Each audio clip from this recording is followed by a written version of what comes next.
everyone, welcome back to my channel. Saturday and Sunday vlog தான் வந்து இந்த வீடியோல ஷேர் பண்ணியிருக்கேன். சாட்டர்டே நைட்ல இருந்து வந்து vlog எடுத்துட்டு இருக்கேன். அப்பா அம்மா வந்து ஊர்ல இருந்து வந்துட்டு இருக்காங்க.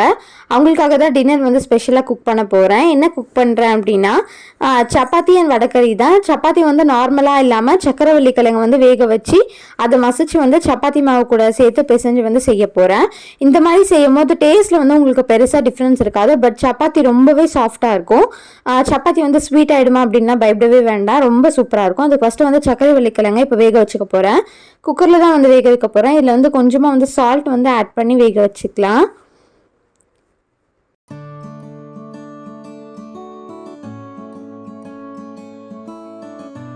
நல்லா இது வந்து நல்லா மசிச்சு வர அளவுக்கு வந்து வேக வைக்கணும். அதனால ஒரு 2 to 3 விசில்ஸ் வந்து நல்லா விட்டுக்கோங்க. நீங்கள் நார்மலாக அப்படியே சாப்பிட்றதா இருந்தால் ஒரு விசில் விட்டாலே கரெக்டாக வெந்துடும். இதை வந்து நல்லா மசிக்க போகிறேன் அப்படின்றனால ஒரு 2 to 3 விசில்ஸ் வந்து விட்டுருக்கேன். இதுக்கு வந்து வடகறி தான் வந்து சைட் டிஷ்ஷாக ரெடி பண்ண போகிறேன். அதுக்கு வந்து கடலைப்பருப்பு ஆல்ரெடி ஊற வச்சுருந்தேன். அதை வந்து இப்போ மிக்ஸி ஜாரில் போட்டு அரைச்சி எடுத்துக்கலாம். கடலைப்பருப்பில் வந்து லைட்டாக வந்து சோம்பு வந்து ஆட் பண்ணி அரைச்சிக்கோங்க. இதை வந்து ரொம்ப நைஸாகவும் அரைச்சிடாதீங்க, வடைக்கு செய்கிற மாதிரி குறகுறப்பாகவும் இருக்கக்கூடாது. ஓரளவுக்கு சாஃப்டாக வந்து இருக்க மாதிரி அரைச்சி எடுத்துக்கோங்க. நான் உங்களுக்கு காட்ட அந்த கன்சிஸ்டன்சியில் அரைச்சிக்கோங்க.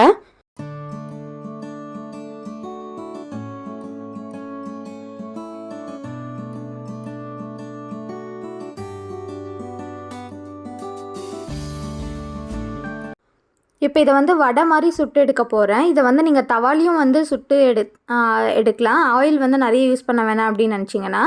நான் இன்றைக்கி வந்து ஆயிலில் தான் ஃப்ரை பண்ண போகிறேன். இதை வந்து ரொம்ப தின்னான தட்டி போட்டுறாதீங்க, நல்லா திக்காக இருக்க மாதிரி போடுங்க. அப்போ தான் வந்து உள்ளே நல்லா சாஃப்டாக இருக்கும். இல்லை கிறிஸ்பியாக இருந்துச்சுன்னா வடகறியும் பார்த்திங்கன்னா ரொம்ப கிறிஸ்பியாகிடும். இது வந்து நல்லா டார்க் ரெட் வர வரையும் வந்து நீங்கள் குக் பண்ண வேணாம். நான் உங்களுக்கு காட்டுறேன். அந்த கலர் சேஞ்ச் ஆன உடனே வந்து நீங்கள் எடுத்துடலாம். நீங்கள் இதை குக் பண்ணும்போது மீடியம் ஃப்ளேமில் வச்சு குக் பண்ணுங்கள். ஹை ஃப்ளேமில் வச்சிங்கன்னா வெளியே மட்டும் தீஞ்சிடும், உள்ளே வந்து வேகாமல் மாவு அப்படியே இருக்கும். அதனால் மீடியம் ஃப்ளேமில் வச்சு குக் பண்ணி எடுத்துக்கோங்க. தவாவில் வந்து எப்படி பண்ணுறதுன்ற ரெசிபி வந்து நான் ஆல்ரெடி அப்லோட் பண்ணியிருக்கேன் இல்லையா, அதோட லிங்க் வந்து கீழே டிஸ்கிரிப்ஷனில் கொடுக்குறேன், கண்டிப்பாக பாருங்கள். இப்போ அதுக்கு தேவையான டொமேட்டோ ஆனியன்ஸ்லாம் வந்து கட் பண்ணி எடுத்துக்கலாம். எப்போவுமே வடகறிக்கு பார்த்திங்கன்னா நீங்கள் வந்து நார்மலாக ஒரு கிரேவி செய்கிறதுக்கான டொமேட்டோவை விட இதில் வந்து கொஞ்சம் எக்ஸ்ட்ராவாக டொமேட்டோ ஆட் பண்ணிங்கன்னா ரொம்ப சூப்பராக இருக்கும்.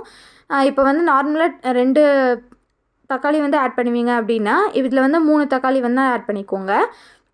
இந்த சாப்பர் பார்த்திங்கன்னா பட்டர்ஃப்ளை பிராண்ட்லேருந்து நான் அமேசான்லேயே ஃப்ளிப்கார்ட்லேயான்னு எனக்கு கரெக்டாக ஞாபகம் இல்லை, அதில் தான் வந்து நான் வாங்கியிருந்தேன். டிஸ்கிரிப்ஷனில் வந்து லிங்க் வந்து ஷேர் பண்ணுறேன், வேணும்னா வந்து வாங்கிக்கோங்க. 2 இயர்ஸாக யூஸ் பண்ணிகிட்ருக்கேன், ரொம்ப நல்லாயிருக்கு. நல்லா ஃபைனாக வந்து சாப் பண்ணி கொடுக்கும்.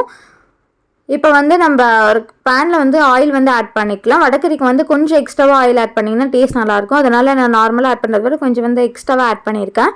இதில் கொஞ்சமாக சோம்பு, அதுக்கப்புறம் பட்டை, லவங்கம், பிரியாணி எல்லாத்தையும் ஆட் பண்ணிக்கலாம். இது வந்து ஒரு நல்ல ஃப்ளேவர் கொடுக்கும். அதுக்காக இதில் பார்த்திங்கன்னா நான் சாப் பண்ணி வச்சுருந்தா ஆனியனையும் இதில் ஆட் பண்ணிக்கிறேன். ஆட் பண்ணிவிட்டு நல்லா ஃப்ரை பண்ணி விட்டுக்கலாம். இதில் வந்து கொஞ்சமாக கருவேப்பிலை ஆட் பண்ணிங்கன்னா அந்த ஃப்ளேவரும் நல்லாயிருக்கும். அதனால் கொஞ்சமாக கருவேப்பிலை வந்து ஆட் பண்ணிக்கிறேன்.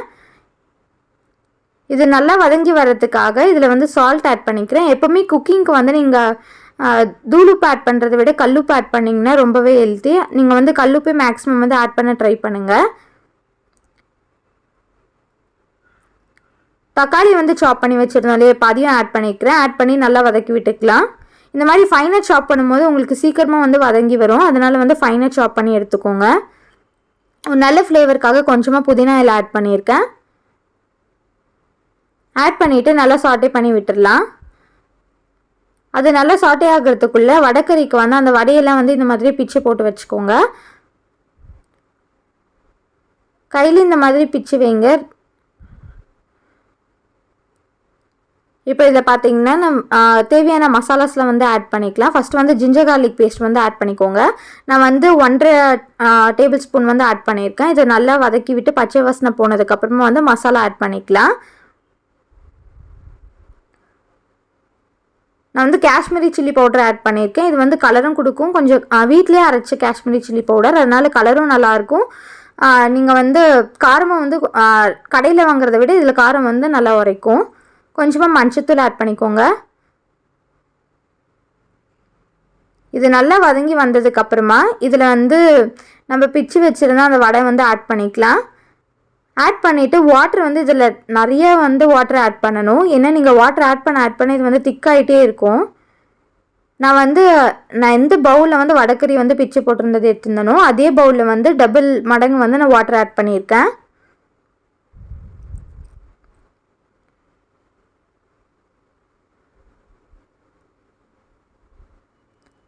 வாட்டர் ஆட் பண்ணிவிட்டு நல்லா ஒரு 5 மினிட்ஸ் to 10 மினிட்ஸ் வந்து நல்லா குக் பண்ண விட்டுருங்க. நல்லா குக் ஆனதுக்கப்புறமா இதை ஒரு ஸ்மாஷர் வச்சு நல்லா மசிச்சு விட்டுக்கோங்க. அப்போ தான் உங்களுக்கு சாப்பிட்றதுக்கான கன்சிஸ்டன்சி வந்து நல்லாயிருக்கும். நான் நல்லா மசிச்சு விட்டுக்க போகிறேன். மசிச்சு விட்டு எப்படி இருக்குன்னு சொல்லி காட்டுறேன் பாருங்கள். இந்த மாதிரி நீங்கள் மசிச்சு விட்டதுக்கப்புறமா இதில் வந்து இன்னும் கொஞ்சம் வந்து வாட்டர் ஆட் பண்ணணும். வாட்டர் ஆட் பண்ணிவிட்டு நல்லா ஒரு 5 மினிட்ஸ் நல்லா கொதிச்சதுக்கப்புறமா கொத்தமல்லி இலை தூவி இறக்கிடலாம். இதோட கன்சிஸ்டன்சி நீங்கள் ஆஃப் பண்ணும்போது பார்த்தீங்கன்னா கொஞ்சம் வாட்டரியாக தான் இருக்கணும். ஏன்னா இது சூடு ஆற பார்த்தீங்கன்னா நல்லா திக்காகி கிடைக்கும். இந்த கன்சிஸ்டன்சி இருக்கும் போது நீங்கள் ஆஃப் பண்ணிவிடுங்க. அப்போ வந்து சாப்பிடும் போது உங்களுக்கு கன்சிஸ்டன்சி கரெக்டாக இருக்கும். அதுக்குள்ளே பார்த்தீங்கன்னா அப்பா அம்மா வந்து வந்துட்டாங்க அப்படின்னு சொல்லி கால் பண்ணியிருந்தாங்க. பஸ் ஸ்டாண்டுக்கு வந்து போயிருந்தோம் பிக்கப் பண்ணுறதுக்காக. கூட வந்து நானும் தஷ்வந்தும் வந்து போயிருந்தோம்.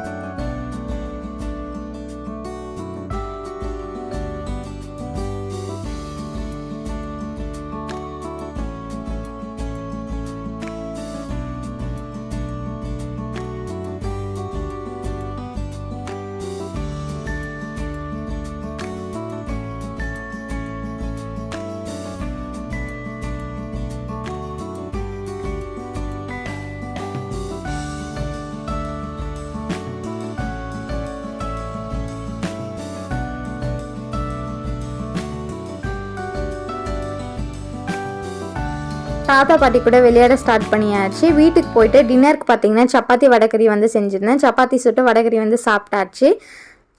திருப்பி நெக்ஸ்ட் டே மார்னிங்லேருந்து விலாக் எடுத்துகிட்ருக்கேன். இன்றைக்கி வந்து சண்டே கிருத்திகை, அதனால் வந்து பக்கத்தில் குன்றத்தூர் முருகன் கோயிலுக்கு வந்து போகலாம் அப்படின்னு சொல்லிட்டு பிளான் பண்ணி கிளம்பியாச்சு. கிளம்பிட்டு அங்கே போய் சாமி கும்பிட்டதுக்கப்புறம் நாங்கள் வந்து இன்றைக்கி என்ன பிளான் அப்படின்னா சவுகார்பேட் வந்து போகலாம் அப்படின்னா மாமா பொண்ணு வந்து ஏஜ் அட்டன் பண்ணியிருக்கா அப்படின்னு சொல்லியிருந்தாங்க. சரி ஓகே, அவளுக்கு வந்து எல்லாம் பர்ச்சேஸ் பண்ண வேண்டியது இருந்தது.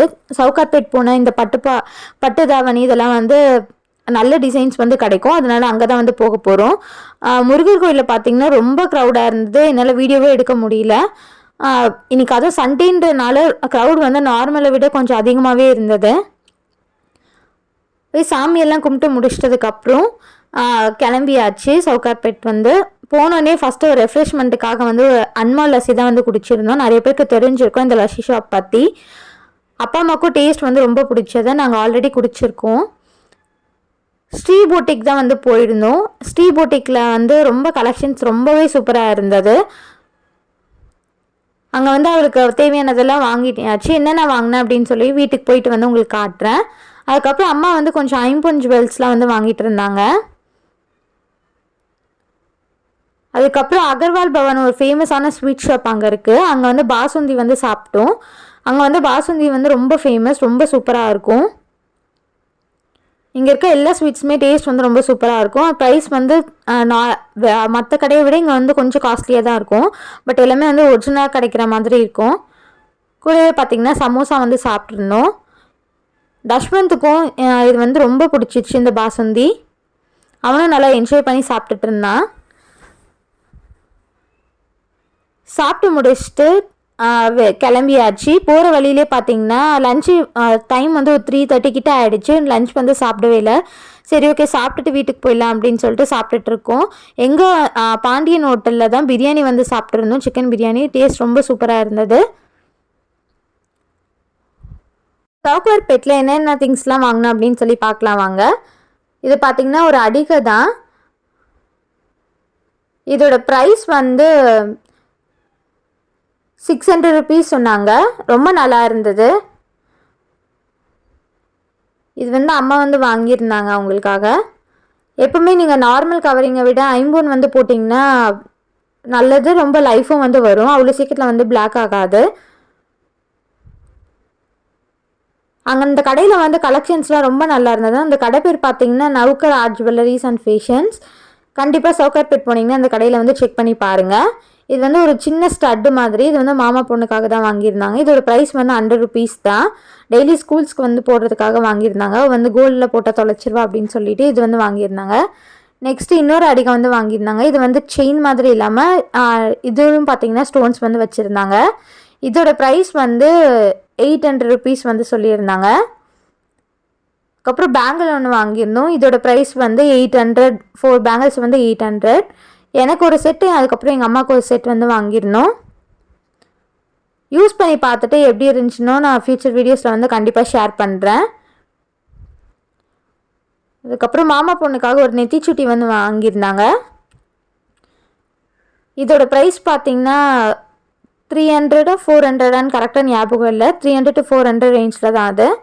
நெக்ஸ்ட்டு பார்த்திங்கன்னா இந்த பேங்கிள் வந்து வாங்கியிருந்தாங்க. அவளுக்கு ஸ்ரீ போட்டிக்கில் வந்து பட்டு தாவணி வந்து வாங்கியிருந்தோம். அதுக்கு மேட்சிங்காக பேங்கிள்ஸும் பார்த்திங்கன்னா அங்கேயே சவுகார்பேட்லேயும் வாங்கிட்டு வந்தாச்சு. நெக்ஸ்ட்டு வந்து கமல் ஃபேஷன் வேர்ல்டு அப்படின்ற ஷாப்பில் வந்து அவளுக்கு ஃப்ராக்லாம் வந்து எடுத்திருந்தோம்.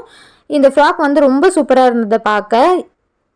இது வந்து அவளுக்கு அங்கே எடுத்திருந்தோம். இதோட ப்ரைஸ் என்னென்னு பார்த்தீங்கன்னா அரௌண்ட் 1490 அப்படின்னு போட்டிருக்கு. பட் ஏதோ டிஸ்கவுண்ட் பண்ணி 1300 கிட்ட கொடுத்தாங்க. இதோட ஹேண்ட் டிசைன்லாம் ரொம்ப சூப்பராக இருந்தது. அதுக்கப்புறம் ஒரு பட்டு பாவாடை சட்டை வந்து வாங்கியிருந்தோம் அவளுக்கு. இதோட ப்ரைஸ் வந்து 1500.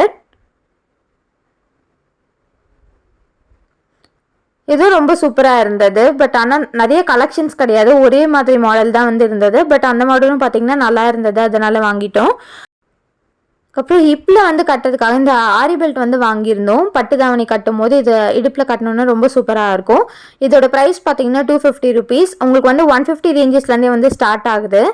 நாங்கள் வந்து 250 ருபீஸ் இந்த பெல்ட்டு தான் வந்து வாங்கியிருந்தோம். கோல்டு கலர் வாங்கிட்டால் எல்லாத்துக்குமே மேட்ச் பண்ணி போட்டுக்கலாம் அப்படின்னு சொல்லி வாங்கியிருந்தோம். நீங்கள் இல்லை ட்ரெஸ்ஸுக்கு தான் அந்த கலர்லேயே வேணும்னா அதுவும் வந்து அங்கே இருந்தது.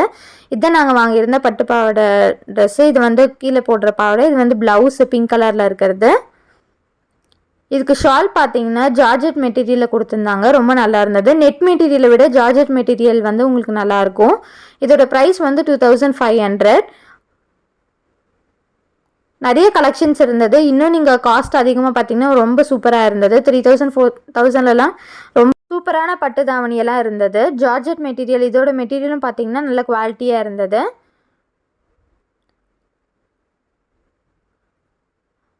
இதுக்கு வந்து அந்த கடையிலே கூட ஃப்ரீயாக வந்து ஹிப் செயின் வந்து ஒன்று கொடுத்துருந்தாங்க. அதுவும் பார்த்திங்கன்னா ரொம்ப நல்லா இருந்தது.